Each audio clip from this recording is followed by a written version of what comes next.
Decades ago, Detroit. The voices outside the door had been raised for several minutes now, and the argument was escalating. Standing by the window, she stared through the iron bars as snow fell onto the street 6 stories below. For a moment, she touched her fingers to the freezing glass, the closest she could come to experiencing the world outside. Right now, it was cold. In the summer, it would be hot. Because of the orientation of the building she occupied, she hadn't actually seen the sun in over 2 years. This room was her world. She ate here, slept here, lived in a heroin-laced fog here. Stopping at the door, she put her ear to the wood. When she'd heard the footsteps coming down the corridor, she'd assumed it was time to go to work. But something else was happening out there that sounded like trouble. 2 of the voices she immediately recognized. She couldn't forget them if she'd wanted to. They would haunt her, always. The third sounded familiar, low, gravelly, with a touch of psychotic mirth. Yes, she knew that voice. He'd been here many times to see her. Donaldson.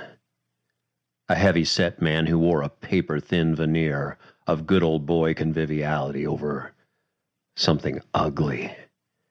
Even uglier than the men who kept her here.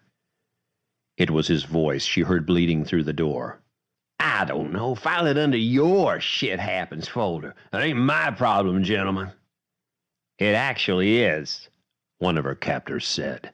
The short one, with massive thighs, she knew as Ben. "You were supposed to use a rubber. House rules." "Really?" Donaldson snorted. "You two want to lecture me about rules?"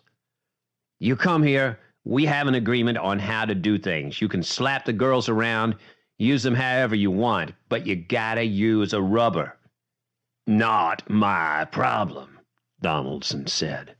"She's not my property. She's yours. I just rent her.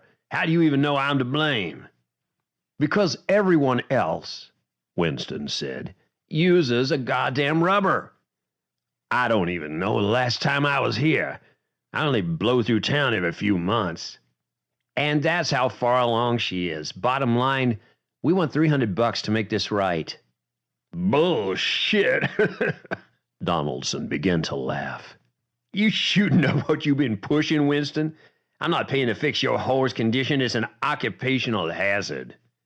She took a step back from the door. Through the receding heroin fog, she reached down, put her hands on her belly, realizing for the first time, it's a bump. She'd noticed it last time she was in the shower, but had written it off as bloating. What if... "We're all reasonable men," Winston said. "We don't want this to get ugly." Donaldson's voice got low. "You have no idea how ugly this can get." "Is that how you want to play it, friend? 2 against 1? Is that risk worth a few $100 to you?" "I came here to get laid, and I get a shakedown. This is how you treat all your long-time customers?" "We just want to make this right. We'll even throw in a freebie." There was a long pause. "Fine. You want me to take care of this?" "That's all we're asking." "I've got some equipment down in my truck that should do it. I'll be right back up. We'll get this done right now." "Hold up. You're not qualified to do this." "It ain't rocket science. It's just we aren't going to trust the well-being of our property to you and your toolbox." Another pause. "Fine," Donaldson said. "But if I'm paying, I should get to watch." "You serious?" Ben asked. "It's my baby, and I've never seen an abortion before. It could be fun." "Deal.